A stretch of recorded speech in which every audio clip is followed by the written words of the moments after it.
Hai Sobat Kata, welcome to another episode of Berawal dari Kata, karena semua kisah berawal dari kata. Hari ini bersama dengan saya, Jonathan, kita bersama-sama akan membahas tentang pendidikan. Nah, Sobat Kata, sadarkah kita bahwa pendidikan itu sangatlah alkitabiah loh? Tuhan memerintahkan orang tua untuk mengajarkan hukum-hukumnya kepada anak-anak. Firman Tuhan di dalam kitab Amsal berkata, "Didiklah orang muda menurut jalan yang patut baginya." Bahkan Tuhan Yesus sendiri ketika dia melayani di dunia ini, salah satu aktivitas utamanya adalah mengajar. Jelaslah bahwa pendidikan diamanatkan oleh Tuhan.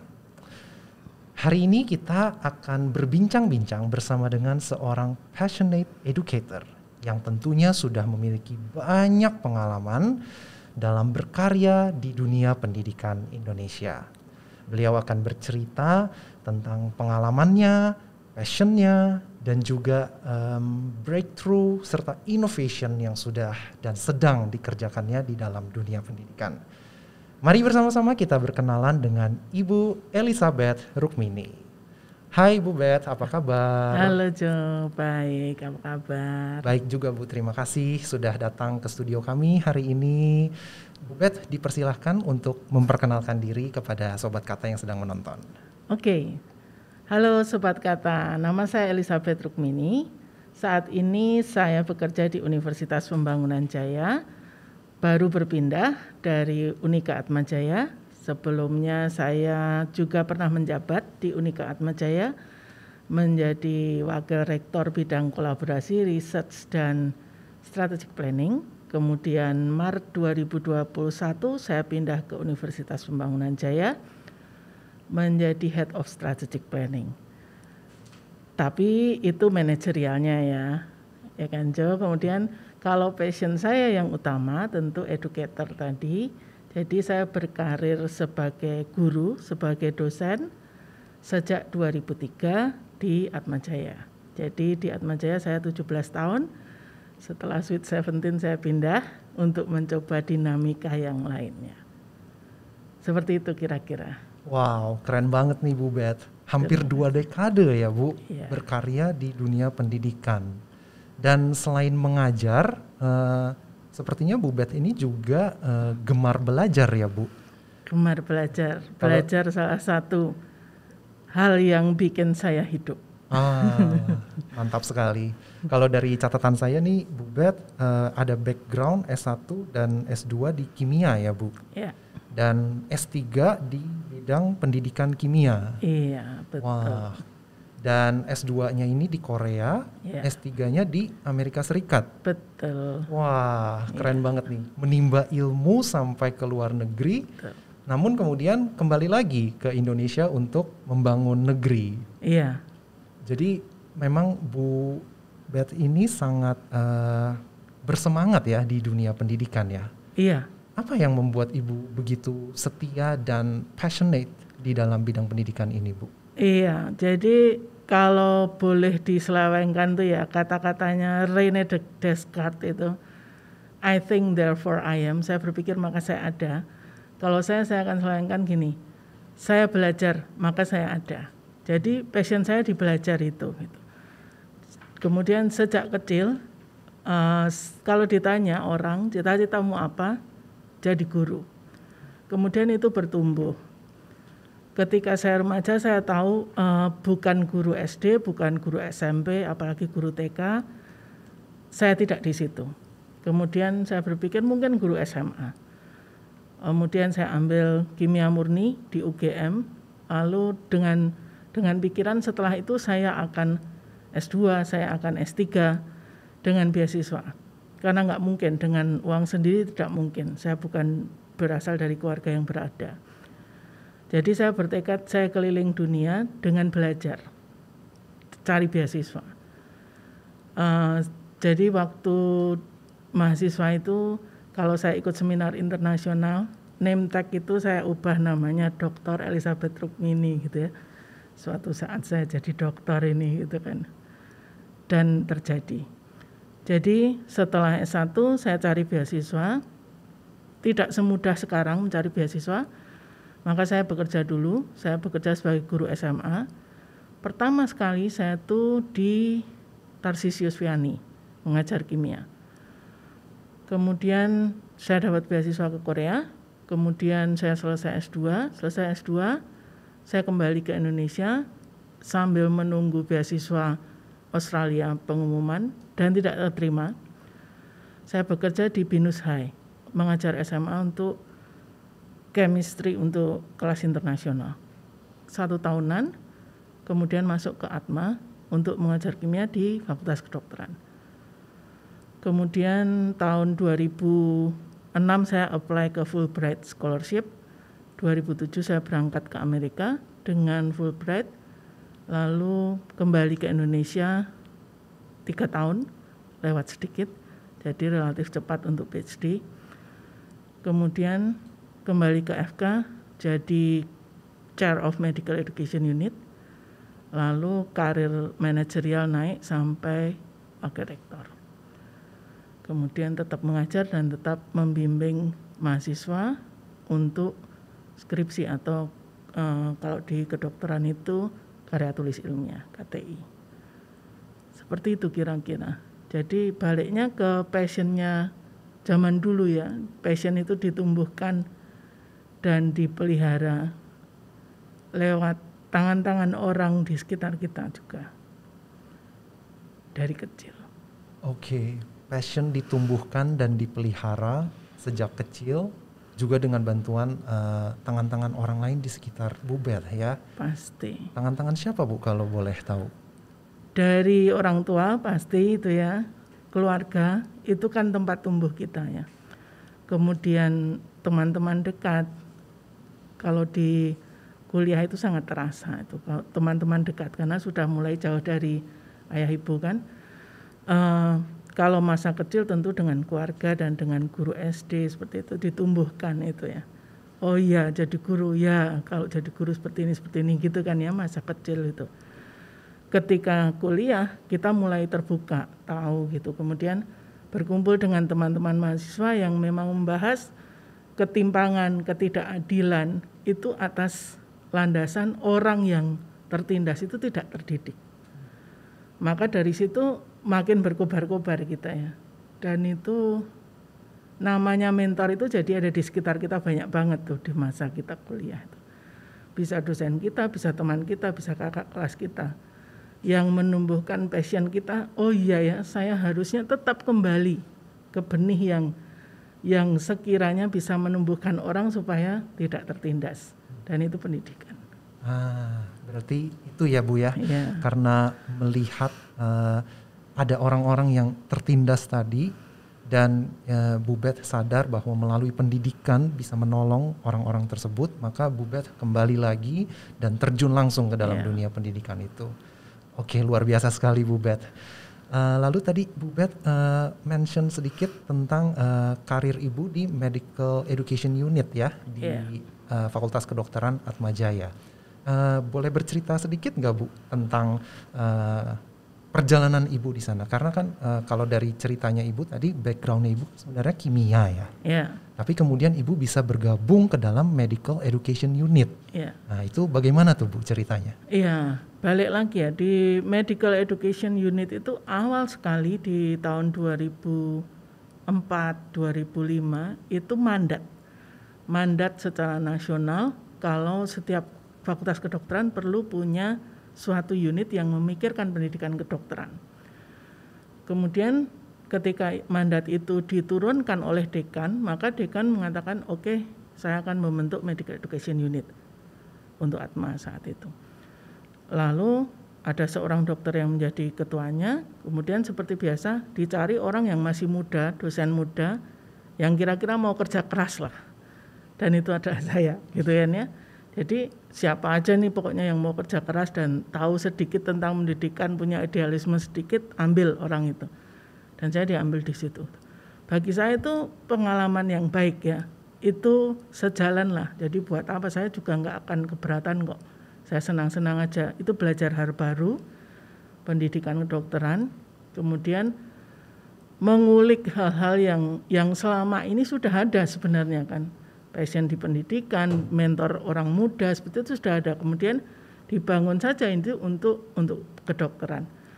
Kemudian concern kita waktu itu dan hampir seluruh concern pendidikan kedokteran di Indonesia waktu itu menerapkan salah satu metode student center learning yang namanya problem based learning. Nah, di kedokteran pada masa itu yang leading baru kedokteran UGM untuk problem based learning approach. Kemudian kita belajar dari UGM sampai di Atma pun kemudian ada center untuk untuk problem based learning.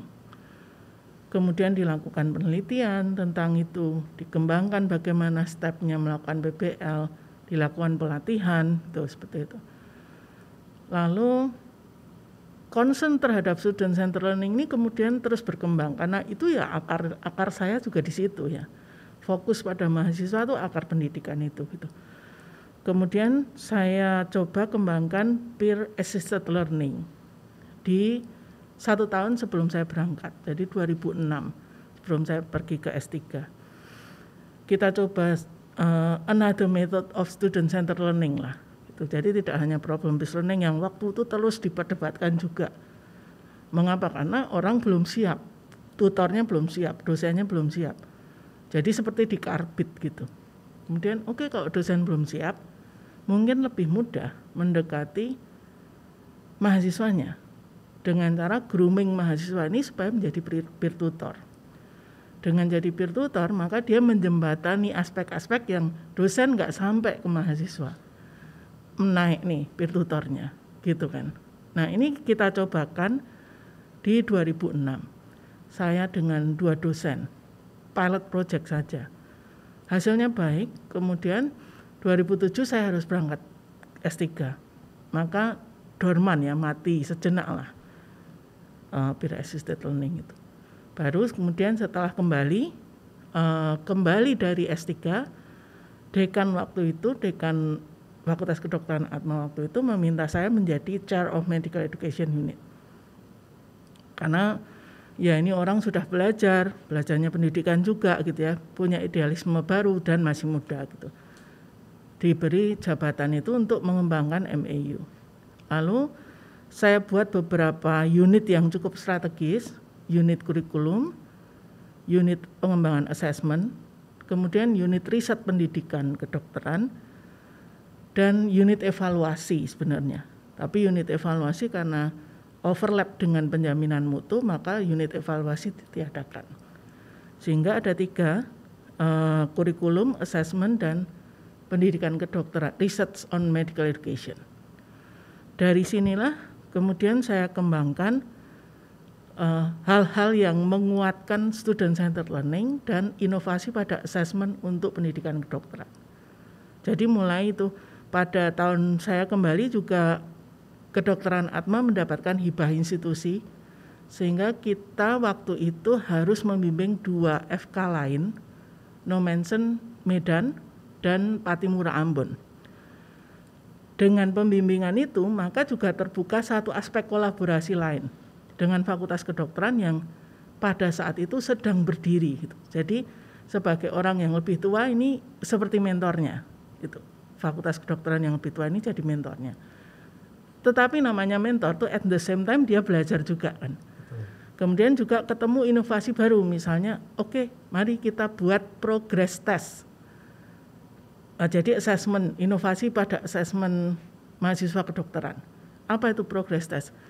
Tiap tahun dibandingin 3 FK ini. Jadi ada sisi kompetitifnya kan. Dari sisi staf ada kompetitifnya, dari sisi mahasiswa terutama yang mau berdiri ini, baru berdiri ini, juga ada sisi kompetitifnya. Oh, kita lagi dibandingin loh sama Fakultas Kedokteran yang sudah A. Dari sisi staf membuat soalnya adalah inovasi kan. Jadi itu yang membuat mereka berkembang. Kemudian di tahun itu juga saya tambahkan 1 unit, saya usulkan 1 unit subunit baru di dalam medical education, yaitu subunit faculty development. Jadi kalau tadi ada kurikulum, assessmentnya udah bikin inovasi dengan progress test itu.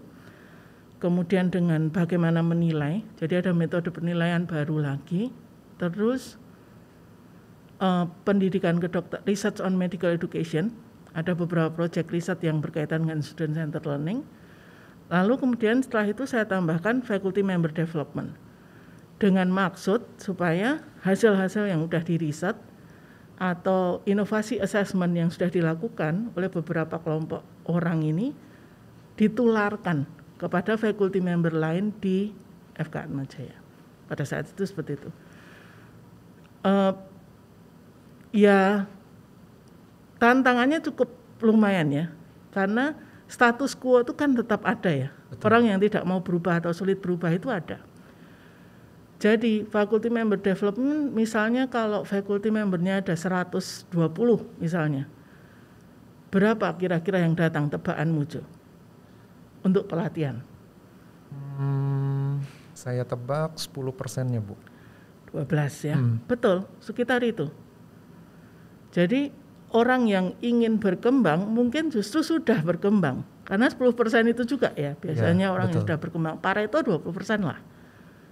Itu yang sudah berkembang, dan itu orang yang mau belajar segitu juga gitu.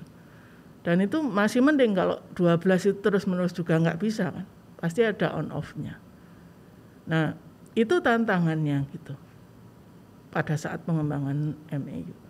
Ya kita hadapi gitu, meskipun di masa itu ya sedih tidak dengan ngadain episodik ya, sampai namanya program faculty development itu 1 semester sudah kita desain.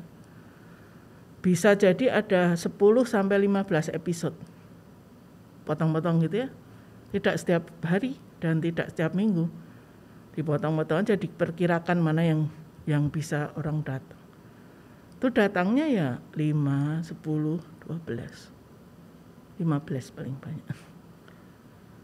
Itu tantangan perubahan tuh selalu seperti itu. Dan bagaimana Ibu menghadapinya? Ya mau nggak mau harus dihadapi tuh. Nah salah satu triknya ya oke, kalau dosen tidak berubah atau sulit berubah, kita pakai cara lain. Dosen kalau didorong oleh mahasiswa agak malu kan, jadi mahasiswanya nih kita grooming yuk, maka proyek PAL itu jadinya berkembang. Jadi yang tadinya dorman karena saya tinggalkan 3 tahun lewat sedikit ke luar untuk sekolah, ketika saya kembali mulai saya kilik-kilik dosen muda lain yang ada di Medical Education Unit untuk yuk kita garap proyek PAL lagi, buat lebih lebar, lebih wide gitu, lebih banyak yang kita rekrut peer tutornya, kemudian di training dengan cukup terstruktur. Waktu pertama kali setelah saya kembali itu training kalau nggak salah 2 hari, jadi nginep 1 malam. Kemudian dari situ diselidiki apa kurang lebihnya, kemudian 1 semester berkarya, lalu habis itu diusulkan ini mahasiswa masukannya apa, mahasiswa peer tutornya. Oh masukannya dimasukkan ke jadwal. Kenapa kalau nggak dimasukkan ke jadwal? Mahasiswa lain nggak mau ikut peer tutornya.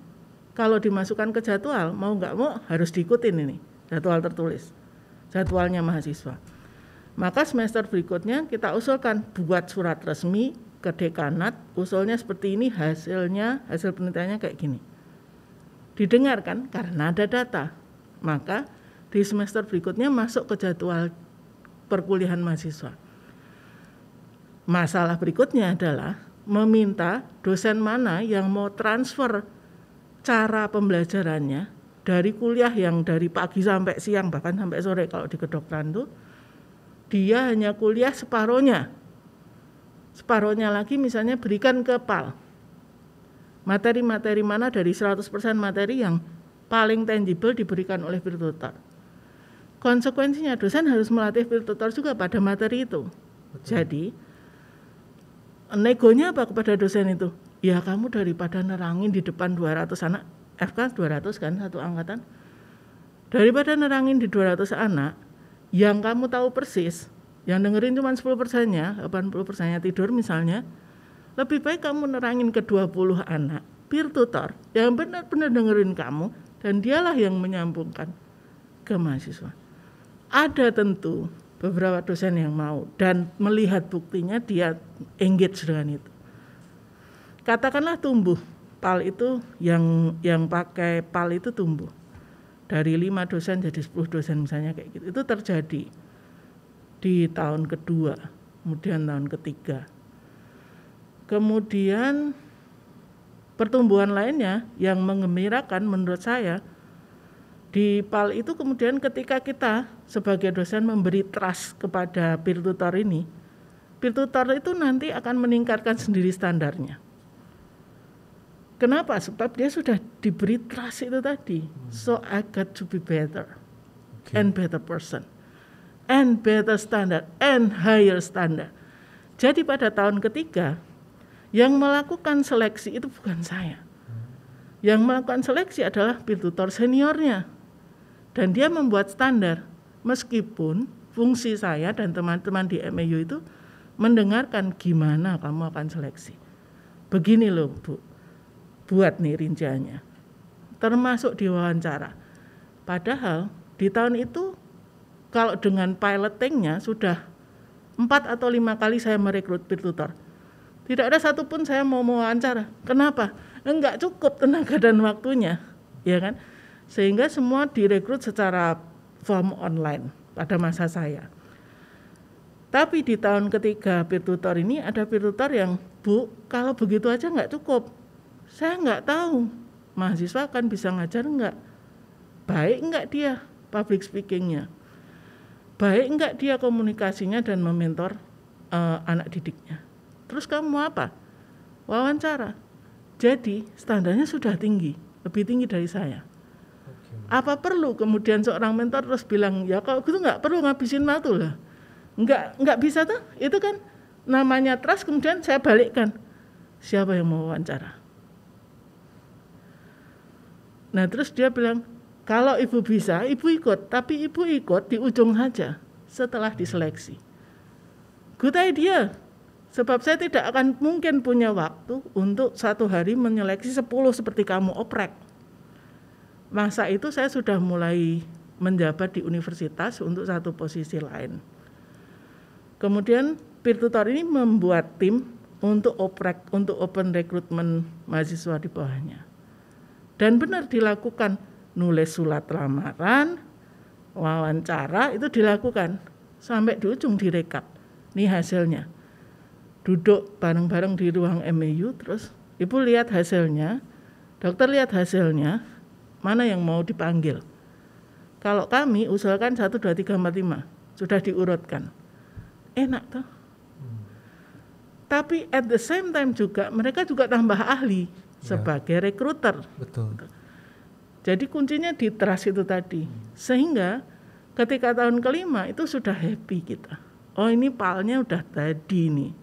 Sudah terstruktur ini.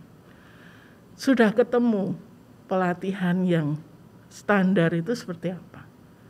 Ada pelatihan pedagoginya, ada pelatihan materinya, ada pelatihan team buildingnya. Itu sudah ketemu standarnya.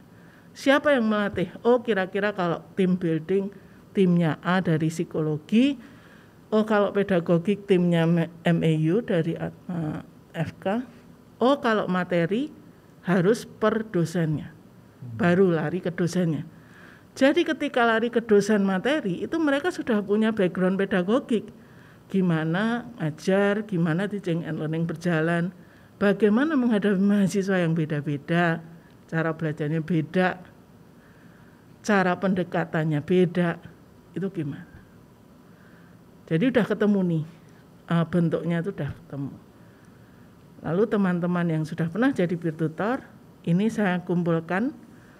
Masa itu sudah bekerja lewat online, sudah lumayan, jadi sharing dengan drive share, kemudian diminta menuliskan refleksi, sampai jadi buku itu.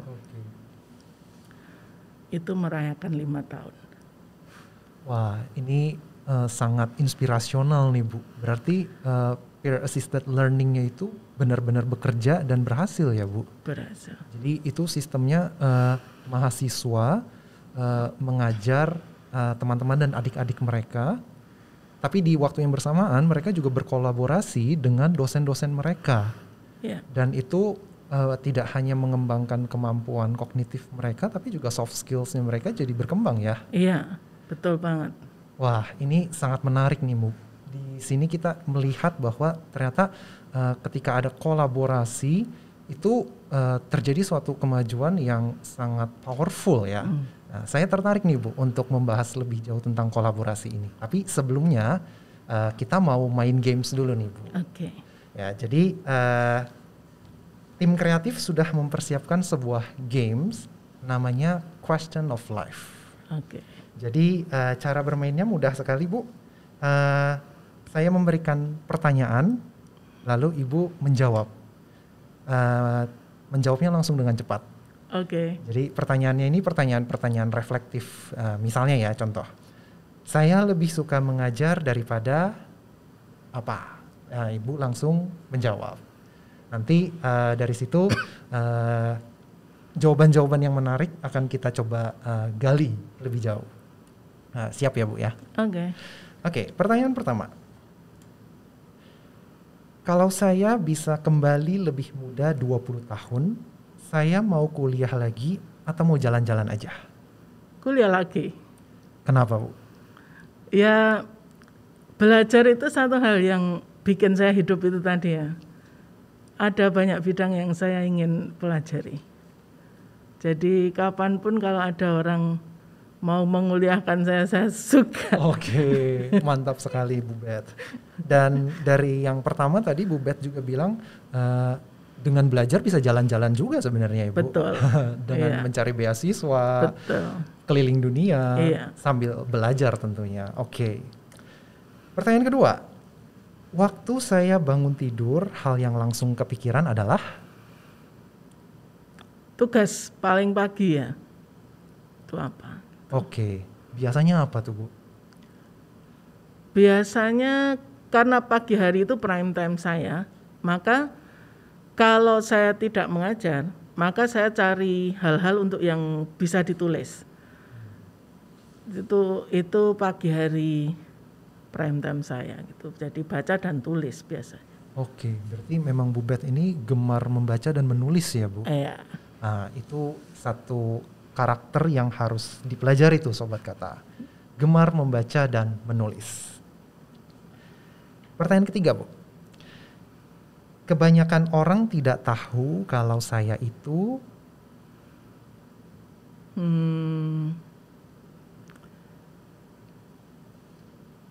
mungkin introvert.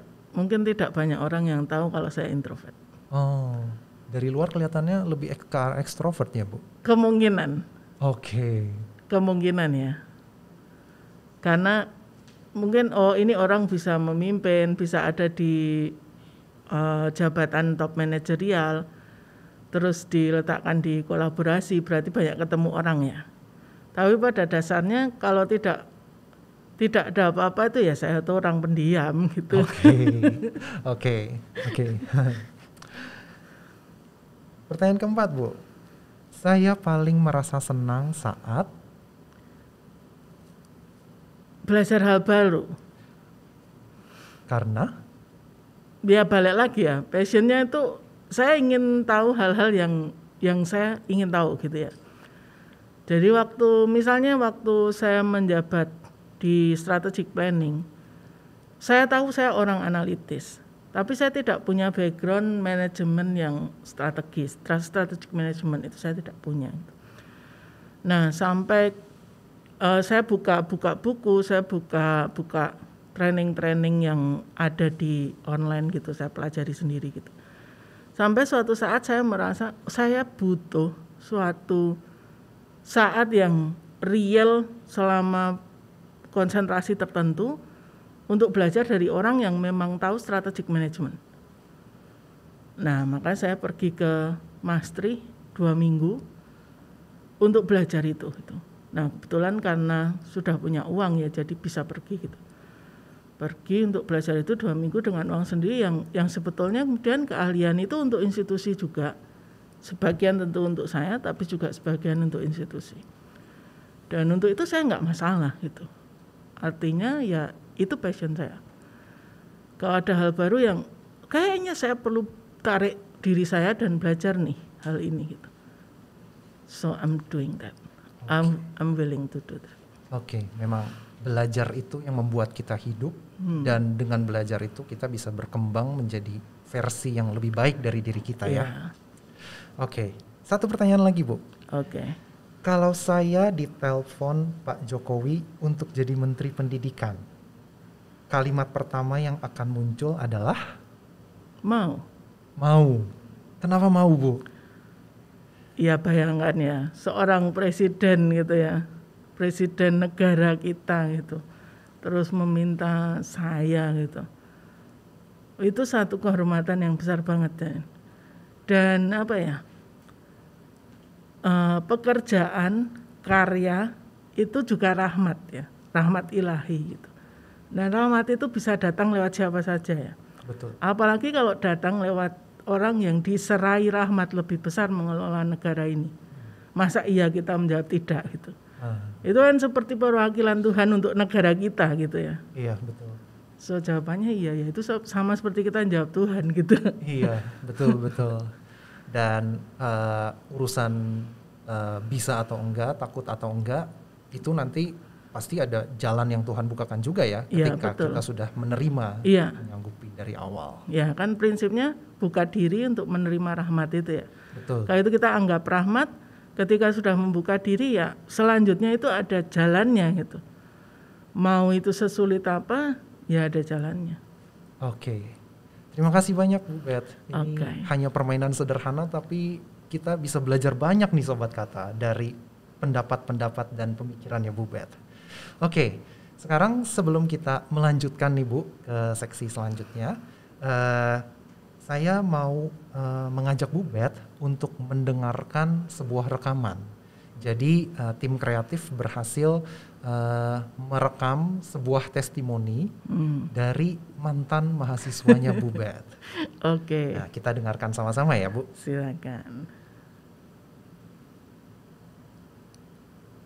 Menurut saya sosok seperti Ibu Elizabeth Rukmini adalah sosok pendidik yang harus dilestarikan dalam pendidikan Indonesia. Karena beliau paling anti mengajar dengan menampilkan PowerPoint yang panjang dan membacakannya dengan intonasi yang sangat datar. Beliau adalah sosok yang mengajar dengan penuh kreativitas dan men-trigger mahasiswanya untuk terus mau belajar. Selain itu, Bu Elizabeth juga adalah sosok yang peduli kepada mahasiswa tidak hanya dalam ranah akademik, tapi dalam ranah-ranah soft skill dan juga sharing nilai-nilai kehidupan dan value yang dia pegang. Saya sangat jarang melihat sosok seperti Bu Elizabeth yang walaupun sudah PhD atau mungkin kita bisa bilang seperti profesor gitu mau meluangkan waktu berjam-jam mengobrol dengan mahasiswa terkait hal-hal yang gak berhubungan sama akademik. Jadi menurut saya Bu Elizabeth adalah paket komplit yang layak, bahkan sangat layak dijadikan panutan sosok pendidik itu yang sebenarnya itu seperti apa. Sekian, thank you. Oke. Terima kasih. Identitasnya tidak disampaikan karena yang memberikan testimoni meminta tidak didisclose. Oke, Ya, jadi nggak apa-apa. Tapi ini menarik sekali Bu. Benar ya Bu Bet itu senang memberikan waktu untuk berdiskusi untuk hal-hal yang sebenarnya nggak ada hubungannya dengan pelajaran di kampus. Jadi lebih ke arah diskusi tentang kehidupan dengan mahasiswa. Ya. Menurut saya hal-hal kayak gitu tetap penting ya. Untuk mahasiswa tetap penting gitu. Bagaimanapun juga mereka mencari, mereka sedang pada titik mencari apa sih arah untuk hidup mereka selanjutnya gitu. Maka sharing tentang kehidupan itu juga hal yang menurut saya seorang dosen perlu punya aspek itu. Namanya mementor itu kan tidak selalu pada akademik, pada jalur akademiknya saja gitu. Akademik itu mungkin katakanlah kalau benar-benar teman-teman mahasiswa ini nanti berkarir akademik pun menjadi dosen, menjadi periset misalnya, itu mungkin persentase yang besar. Tapi berapa jam sih sebenarnya yang kita habiskan untuk kehidupan kita sesungguhnya? Dari 24 jam itu berapa persen yang kita habiskan untuk karir dan berapa persen yang kita habiskan untuk hal di luar karir? Dan untuk itulah perlu ada semacam guidance yang mereka bentuk sendiri sebetulnya. Mereka hanya perlu didengarkan, kemudian mungkin juga mendengar cerita kita bahwa kita pernah mengalami itu. Kan perbedaan saya dengan kamu karena saya pernah mahasiswa dulu, baru kamu kemudian itu. Betul. Tetapi zaman kita juga berbeda. Oleh karena itu saya juga kemudian belajar dari yang muda ini kan. Kalau mereka bercerita, oh begini toh hidup mereka gitu. Maka itu juga jadi refleksi saya kembali gitu.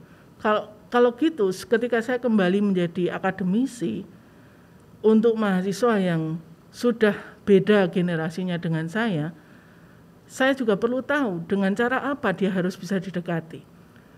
Kalau saya hanya bicara akademik, jangan-jangan saya cuma mentransfer apa yang saya ketahui di bangku kuliah saya sampai saya selesai PhD dengan cara-cara yang menurut saya bisa, menurut kamu tidak bisa gitu. Nah, dari mana saya bisa mendengar ini ya? Dari perintilan kehidupannya ini ya, yang lain-lain ini bukan cuman belajar di kelasnya gitu. Maka dedikasikan waktu itu jadi perlu.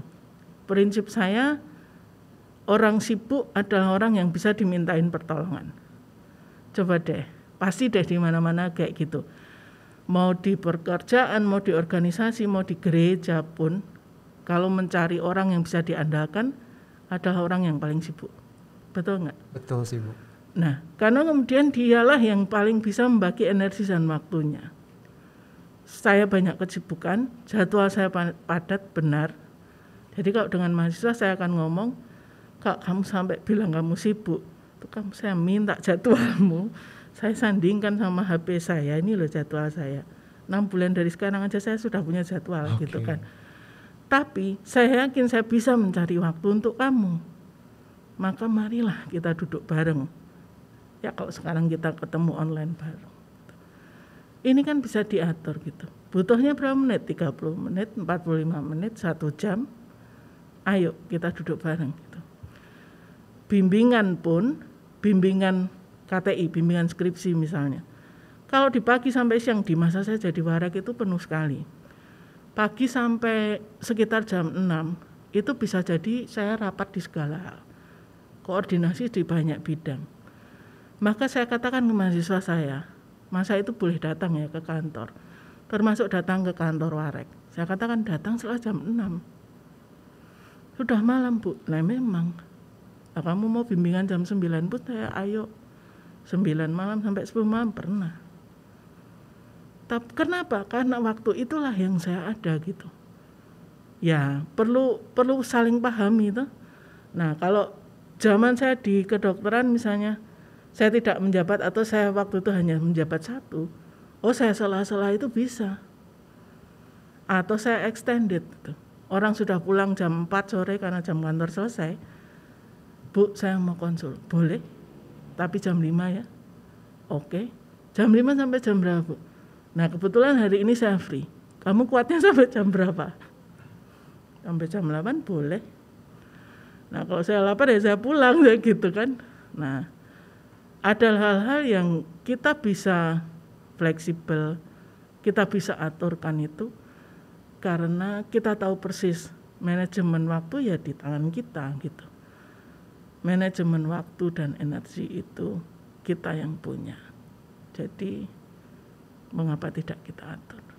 Oke. Orang sibuk adalah orang yang justru bisa diandalkan ya Bu. Ya. Dan berarti di sini kita juga bisa belajar bahwa mendidik itu nggak cuma akademik tapi di segala aspek kehidupan kita harus masuk di dalamnya. Ya. Oke. Bu, tadi sebelum kita main game sempat terbahas tentang kolaborasi tuh tadi ya Bu. Iya. bagaimana kalau dari ceritanya Bu Bet itu kolaborasi antara mahasiswa dengan dosen di dalam peer assisted learning tadi. Ya. Dari apa yang saya baca-baca nih tentang Bu Bet ini punya banyak pengalaman tentang kolaborasi ya, dari lingkup yang paling sederhana seperti yang tadi antara dosen dengan mahasiswa, sampai kolaborasi yang besar seperti antara universitas dalam negeri dengan luar negeri ketika Ibu jadi wakil rektor. Nah, di mata Bu Bet, seberapa penting peranan kolaborasi itu di dalam dunia pendidikan, Bu? Penting banget, terutama di saat-saat sekarang ya, ketika orang sudah mulai kelihatan banget kalau teknologi itu benar-benar mendisrupt kita gitu. Kemudian pandemi itu benar-benar disruptor ulung lah gitu. Sehingga kita harus berada di rumah, working from home, study from home gitu. Lalu sementara kita perlu mengembangkan kerjasama dengan pihak lain karena nggak mungkin semua kita dirikan dengan cara sendiri. Nah ini terasa banget waktu saya jadi warek itu, terasa banget misalnya, saya mau mahasiswa itu bisa punya exposure internasional.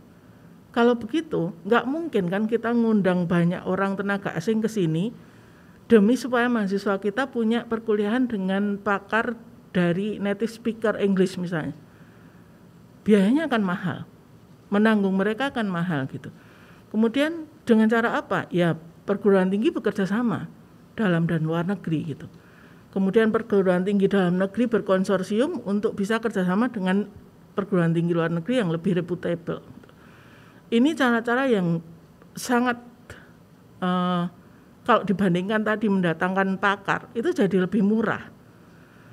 Maka exposure dengan perguruan tinggi luar negeri dan perguruan tinggi dalam negeri lainnya untuk berkonsorsium, terus kemudian mengadakan tukar-menukar dengan perguruan tinggi internasional itu jadi penting banget. Ini satu hal. Kemudian hal lain juga, ketika duduk di perguruan tinggi di top level, di top managerial level, kita sadar banget bahwa perguruan tinggi ada di Indonesia itu bukan hanya untuk perguruan tinggi itu per se, tapi untuk masyarakat. Maka kerjasama dengan NGO, kerjasama dengan dunia industri, itu jadi penting banget. Nah, masa itu kemudian mengembangkan juga pemikiran saya gitu untuk bisa mana ya yang baik untuk dikerjasamai dan ditelatenin gitu. Nah, salah satunya misalnya Alzheimer Indonesia misalnya. Dari yang awalnya itu hanya proyek dengan fakultas kedokteran dengan satu orang dokter, kemudian itu sampai ke level universitas, kemudian punya jaringan yang erat. Ini jadi penting karena kemudian universitas kayak corongnya itu ke mahasiswanya 10.000 ya. So mahasiswanya sudah tahu. Nanti dari mahasiswa ini menyebar ke tempat lain lagi. Jadi efeknya itu kayak domino gitu, banyak gitu. Nah ini kesadaran ini mulai terasa ketika menjabat. Kemudian waktu pindah ke UPJ, saya ada di UPJ tapi masih mengajar Medical Education Unit di kedokteran Atma. Waktu kita berkumpul untuk mendesain, nanti Medical Education Unit, Medical Education Course di semester akhir ini akan kita bentuk seperti apa? Yuk kita kolaborasikan. Dokter itu sekarang tidak mungkin melayani dari sisi kepandaian dia sebagai dokter saja. Dia membutuhkan tenaga-tenaga lain. Maka ada program namanya Interprofessional Collaboration yang sudah digagas lama. Kemudian kita kembangkan, apa topiknya? Kesetaraan kesehatan. Kenapa demikian penting? Makin terasa sekarang ketika pandemi itu, negara mana yang berjaya? Ya. Negara mana yang tidak. Kemudian dari negara itu juga kalau dilapis makin kelihatan ketidaksetaraan itu. Nah kemudian kita bicara itu yuk, kenapa? Karena Atma punya pusat unggulan IPTEK yang bergerak di kesehatan dan inovasi sosial. Awalnya namanya Pusat Penelitian HIV AIDS, kemudian dia berubah nama dan masih pakai PPH tapi ditambah dengan kesehatan dan inovasi sosial. Nah, kita bicara health equity dari ahli-ahli ini. Terus kita kolaborasikan dengan mana? Dengan kedokteran lain, di universitas lain, di Nomensen, dengan prodi lain, ilmu komunikasi di UPJ, dengan prodi lainnya lagi, farmasi di universitas lain di Macung. Sehingga akhirnya ada 4 universitas, 4 prodi yang berbeda, menggarap 2 minggu interprofessional collaboration. Mahasiswanya masuk situ, dosennya masuk situ. Dan mahasiswa dimentor oleh dosen dari 4 prodi berbeda dan 4 universitas ini. Artinya semangatnya kolaborasi itu kemudian turun sampai ke mahasiswa itu ya. Dia dapat exposure 2 minggu tuh orang anak kedokteran ya kebentur-bentur dengan anak komunikasi, kebentur-bentur dengan anak psikologi dan farmasi. Ya seperti itulah real life-nya. Nah, semoga dengan semangat itu maka yang muda ini, oh iya ya nanti kalau saya bertumbuh itu, saya sebenarnya saat ini sedang bernetwork dengan anak yang dari 4 prodi berbeda, 4 universitas berbeda, 4 penjuru berbeda. Jakarta, Medan, Tangerang, dan Malang. Lalu melihat ini kemudian menular enggak? Menular, karena ada teman yang tahu, oh dosen lain dari prodi lain. Boleh enggak gabung? Boleh aja, yuk kita bikin next year. Ada profesi lain, keperawatan misalnya melihat ini, kok enggak ajak-ajak saya Bu? Gitu. Ya waktu itu timnya itu kan ya bingung juga ya. Nah jadi tahun depan ya, yuk nanti kita buat masuk lagi. Jadi hal-hal yang baik itu menular. Nah semoga dengan itu maka kalau kita terus-menerus setia ngomong tentang health equity itu, mungkin nggak akan ngomong doang. Karena tadi sudah berlapis kolaborasinya, kemudian sudah sampai yang paling muda, sampai yang paling senior tahu itu. Yang menyusun kan para profesor menyusun materi ini, yang melakukan yang lapis keduanya, yang kena mahasiswanya yang termuda, kan makin terasa kolaborasinya. Nanti lahir kebaikan lain dalam bentuk health equity yang sebenarnya. Semoga. Wow, berarti terlihat sekali nih ya Bu, dengan kolaborasi itu pendidikan jadi benar-benar membawa dampaknya yang nyata ke masyarakat luas ya. Iya, betul. Berarti memang kolaborasi itu sangatlah penting untuk banget kita lakukan di dalam pendidikan. Oke, Bu Bet, kita sudah tiba di penghujung dari podcast kita hari ini. Jadi sebagai penutup nih Bu, closing statement. Kalau misalnya nih Bu, ada pengajar atau pelajar di antara Sobat Kata yang sedang menyaksikan saat ini, dan mereka hari ini adalah kali pertama dan terakhir mereka bisa mendengar pemikirannya Bu Bet. Apa take home message yang mau Ibu sampaikan kepada mereka? Mungkin pertama kepada pengajar dulu, lalu bisa dilanjutkan kepada para pelajar. Oke. Kalau kepada pengajar di segala lapisan, walaupun dari pengalaman saya dengan perguruan tinggi lebih banyak ya, passion itu ditumbuh kembangkan. Artinya passion mengajar pun juga ditumbuh kembangkan. Dengan cara apa? Ya subjeknya pengajar itu adalah ajar. Berarti satu-satunya cara ya belajar gitu. Belajar artinya belajar buat ke depan gitu. Dan ke depan itu berarti berpikir future thinking ya. Siapa yang nanti akan kita ajar itu siapa? Orang yang pasti lebih muda gitu ya. Pasti lebih muda dan dinamikanya akan berbeda. Kalau sekarang orang sudah sampai generasi Z, tapi karena pandemi ini terbentuk satu generasi lagi, generasi alfa. Maka pelajarilah si alfa ini gitu, supaya kita tepat pada si alfa itu. Itu untuk pengajar. Kalau untuk pelajar, ya sama seperti memahami generasi itu ya. Maka beda jauh antara saya dengan mahasiswa, kemudian mahasiswa nanti ada yang lebih muda dan seterusnya, sementara saya tambah tua, maka juga perlu ada pemahaman bahwa lintas generasi itu ada perbedaannya. Gimana mendekatkan generasi itu? mahasiswa ataupun siswa, terutama mahasiswa, perlu membantu dosennya. Hei, saya butuh ini loh. Katakan kebutuhan itu gitu, dengan terus terang. Nggak akan ada yang marah kok. Kalaupun marah ya sudahlah, terimalah gitu ya. Tapi katakanlah itu, berani untuk berkata, saya butuh ini loh. Mbok kamu tuh sediakan waktu untuk saya. Katakan itu gitu. Dengan jujur saja gitu. Seperti itu. Oke, berarti jembatannya itu kolaborasi lagi berarti ya Bu. Jadi melalui kolaborasi itu pengajar bisa belajar tentang generasi yang sedang mereka ajar saat ini, dan sebaliknya mereka yang diajar, para pelajar itu juga bisa mengerti perbedaan generasi tersebut dan memberikan masukan-masukan yang membangun untuk pengajar-pengajar mereka ya. Oke. Terima kasih banyak Bu Beth untuk sharingnya hari ini. So that concludes our dialogue today. Thank you so much for coming to our studio today. Thank you for sharing your life experience, your story, your thoughts, which are truly inspiring and motivating. Terima kasih Jo, terima kasih untuk teman-teman, untuk Sobat Kata juga. Semoga terus berlangsung Sobat Katanya dan menginspirasi banyak orang. Terima kasih Bu Beth. Semoga sehat dan sukses selalu Bu Beth. Terima kasih. Tuhan memberkati dan memakai Bu Beth dengan lebih luar biasa lagi untuk berkarya di dalam dunia pendidikan Indonesia. Baiklah Sobat Kata, kita sudah tiba di akhir dari episode hari ini.